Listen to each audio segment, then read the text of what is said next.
Her name was Chloe Bennett, a 27-year-old landscape architect living alone in Seattle. That evening, the moment she opened the door to her apartment, Chloe knew someone had been inside. It was not because anything was missing or because a window had been smashed. It was because the scent of her mother's lavender perfume still lingered in the air, and across the cream-colored rug ran a streak of mud shaped exactly like the sole of her father's shoe. Chloe stood motionless beneath the warm yellow light. The 3 sketches that had hung on the wall were gone. In their place sat a vase of white flowers and a note written in Eleanor's familiar handwriting. Mom just wanted to make the room feel brighter. One short sentence, gentle and as cold as Seattle rainwater.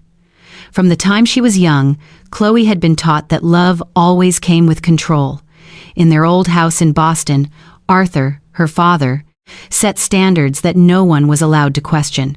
Her grades had to be the highest. Her future had to be prestigious enough for him to boast about to his friends. Megan, her younger sister, lived in a different world. When Megan forgot her homework, Eleanor said she was still young. But when Chloe locked her bedroom door so she could finish a drawing, her mother removed the lock and cried, "I sacrificed my whole life for you, and you still hide things from me." Eleanor never needed to raise her voice. She made Chloe feel guilty all on her own. Every boundary Chloe tried to build was turned into proof that she was ungrateful. So when Chloe moved to Seattle, she believed that enough distance would save her. The small apartment overlooking Elliott Bay was not luxurious, but it was the first place where Chloe could choose the color of the curtains, decide where to put her desk, and determine who had the right to step through the door. She worked for an urban design firm and had quietly entered an internal competition for a waterfront park redevelopment project. If she won, Chloe would be considered for the position of the youngest partner at the firm. No one in her family knew. Arthur still believed she was nothing more than an employee who drew trees. Eleanor often said that Megan's career in media was the one with a real future.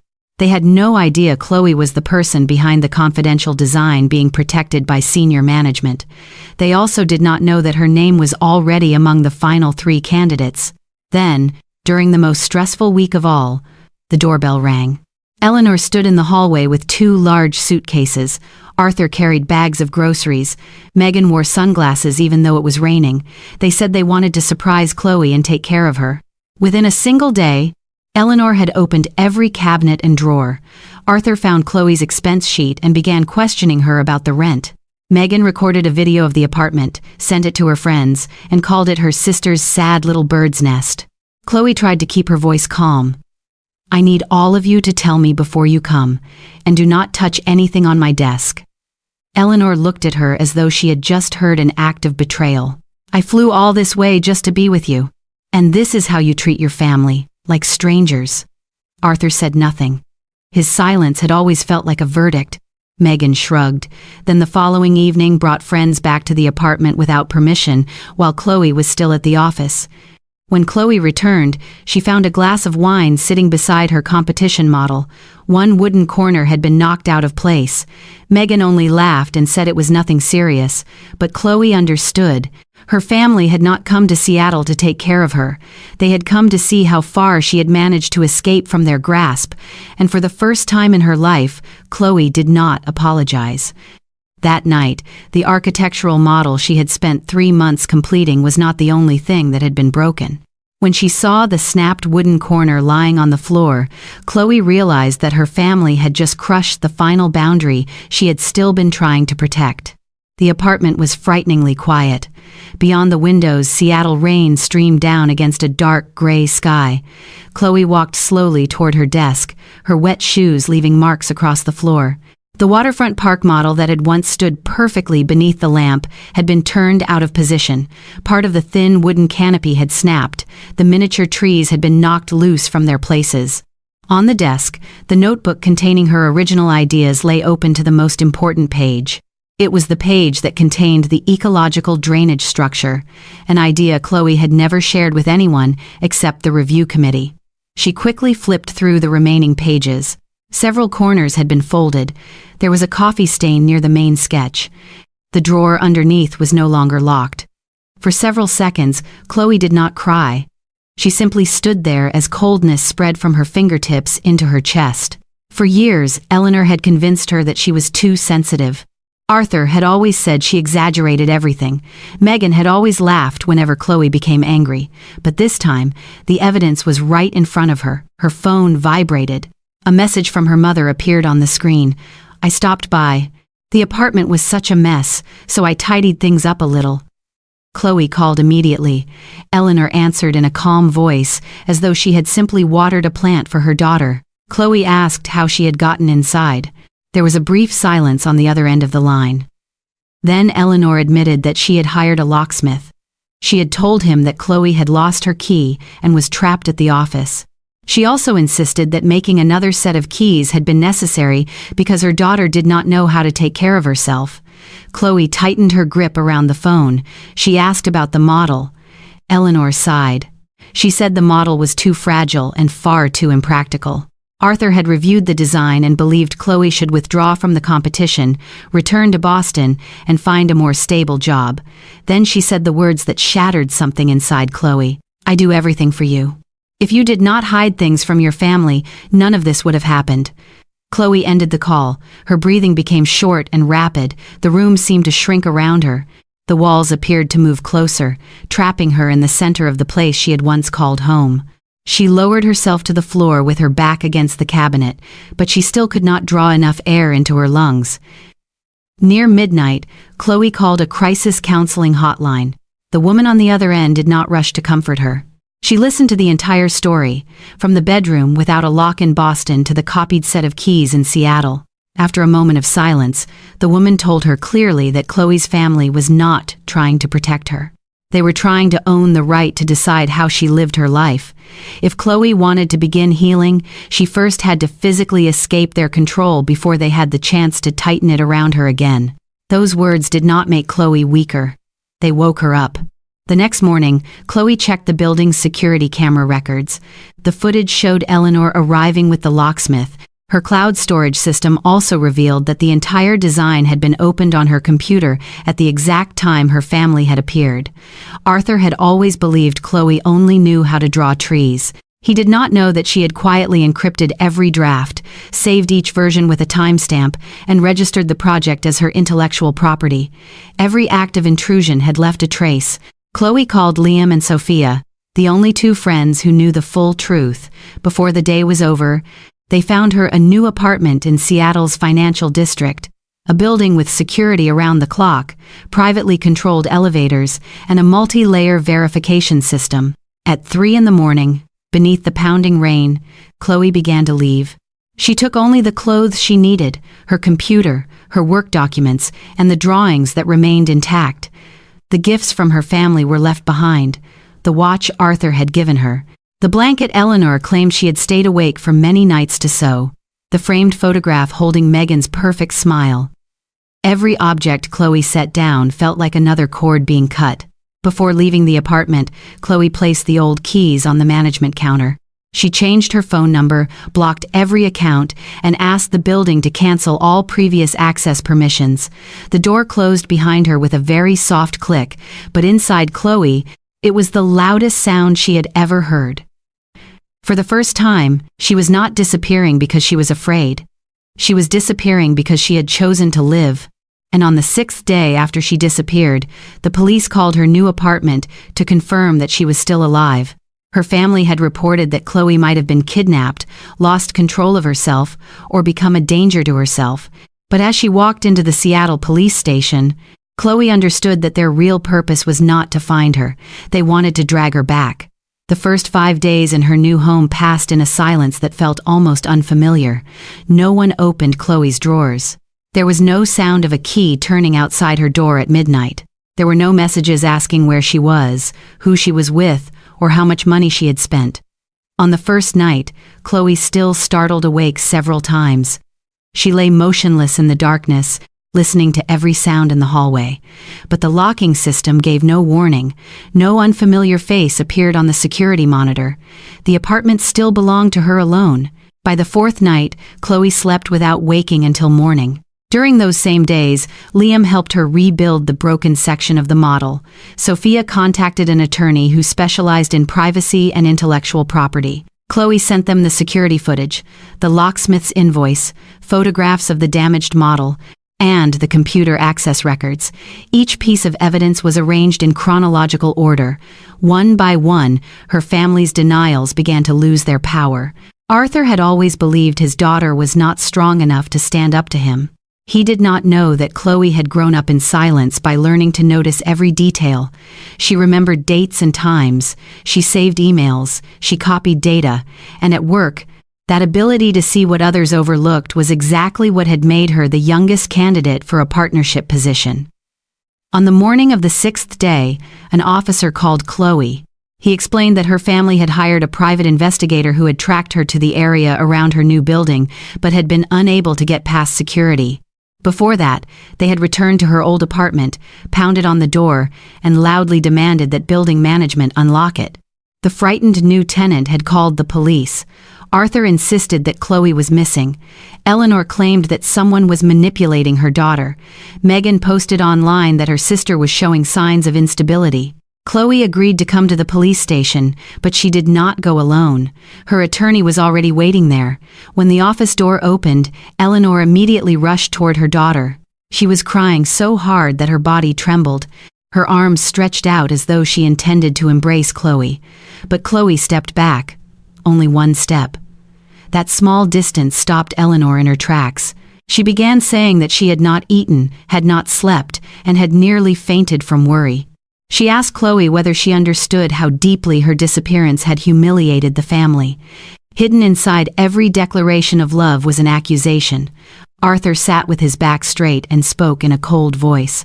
He demanded that the police release his daughter to the family so they could take her back to Boston. He said Chloe was behaving irrationally and was not capable of making decisions for herself. Megan stood beside him with her arms crossed and gave a mocking smile. "You did all of this over a model." Chloe did not answer immediately. She opened the briefcase she had brought and placed the documents on the table, one file at a time. First came the footage of Eleanor bringing the locksmith into the building under false pretenses. Next came the records showing that Chloe's computer had been accessed without permission. Then came photographs of the competition model before and after it was damaged. Finally, she placed the intellectual property registration for the design her family had secretly read. Eleanor stopped crying. Arthur looked at the attorney. Megan was no longer smiling. The officer explained that obtaining a copied key through false statements, entering Chloe's home without permission, and continuing to track her after she had blocked them could constitute harassment. If the behavior continued, they could face a restraining order and a criminal investigation. Arthur started to object, but Chloe's attorney slid a document across the table. Her family had to agree not to come within 500 meters of Chloe's home. They were forbidden from contacting her company, co-workers, or clients. All communication had to go through a separate email address. Any meetings, if they happened at all, could take place only twice a year, in a public location, and only with Chloe's prior consent. Eleanor stared at her daughter as though she were looking at a stranger. She asked when Chloe had become so cold. Chloe looked directly into her mother's eyes. She said she was not cold, she was simply no longer afraid. The room fell silent. In the past, silence had belonged to Arthur. It had made Chloe lower her head and apologize even when she had done nothing wrong. But this time, the silence belonged to her, and no one in her family had enough power left to break it. And 3 months after walking out of the police station, she stood at the door of her new apartment and listened to the lock close behind her. The sound was still very soft, but now it no longer reminded her of fear. It reminded her that somewhere in the world, there was a place that belonged only to her. It still rained in Seattle almost every day. Gray clouds settled over Elliott Bay, wrapping the city in a quiet sadness. But inside Chloe's apartment, the light had changed. She hung the sketches Eleanor had once removed back on the walls. She did not do it to prove anything to her family, but to remind herself that the parts of her work they had called dark were also parts of who she was. On the table beside the window stood the repaired waterfront park model. The old fracture was still visible, reinforced with a thin strip of metal instead of being completely concealed. Chloe wanted to preserve that mark. Not every wound has to disappear before it can be called healing. After the confrontation at the police station, her family remained silent for nearly 2 weeks.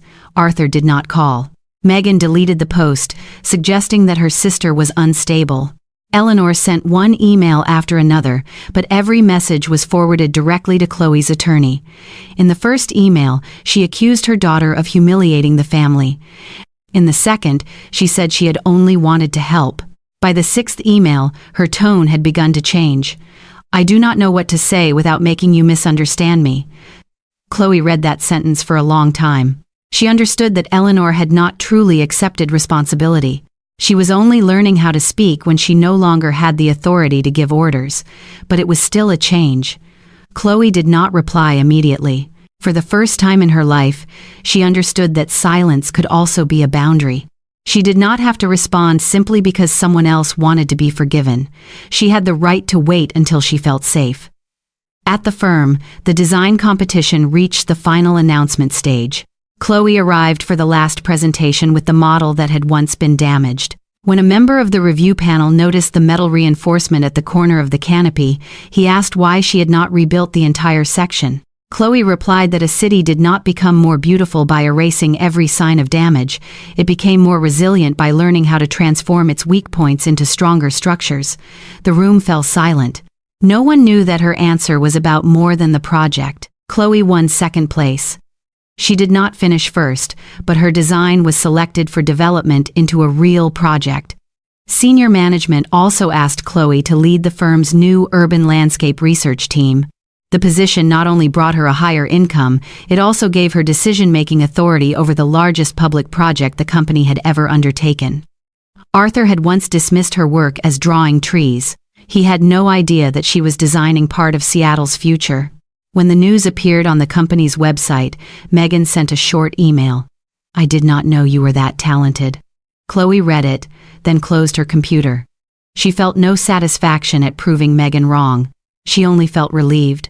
Her real power had never come from an award, a title, or a salary. It came from the moment she no longer needed her family to confirm her worth. Several months later, Chloe agreed to meet Eleanor and Arthur at a crowded coffee shop. Liam sat at a nearby table. The meeting lasted less than an hour. Eleanor did not hug her. Arthur did not ask about her rent. Megan did not come. They talked about the weather, work, and their health. Every sentence was cautious, as though they were walking across the surface of a thinly frozen lake. There were uncomfortable silences, but no one crossed the boundaries that had been established. Before leaving, Eleanor asked whether she might visit Chloe's new apartment someday. Chloe looked at her mother and said, "Not yet." Only 2 words, no explanation, no apology. Eleanor lowered her head, but this time, she did not cry in an attempt to force her daughter to change her decision. When Chloe returned home, she opened the door, stepped into the softly lit room, and locked it herself. Beyond the window, the Seattle rain had just stopped. A narrow beam of sunlight broke through the clouds and fell across the model on the table. Chloe had once believed that leaving meant abandoning her family. In the end, she understood that she had left, so she would not abandon herself. Healing does not begin with forgiving someone else. It begins when you believe that your pain is real, that your boundaries are valid, and that your life does not belong to anyone but you. The lock clicked once more, very softly, but this time, Chloe smiled. Sometimes protecting your peace means making choices your others will never understand. Chloe's story reminds us that setting boundaries is not cruelty, and choosing yourself is not betrayal. Have you ever had to distance yourself from someone you loved just to feel safe again? Share your thoughts in the comments, because your story may help someone who is still struggling in silence. If this story moved you, please like the video, subscribe to the channel, and turn on notifications for more powerful stories about family, betrayal, courage, and healing. Thank you for watching, and remember, your life belongs to you.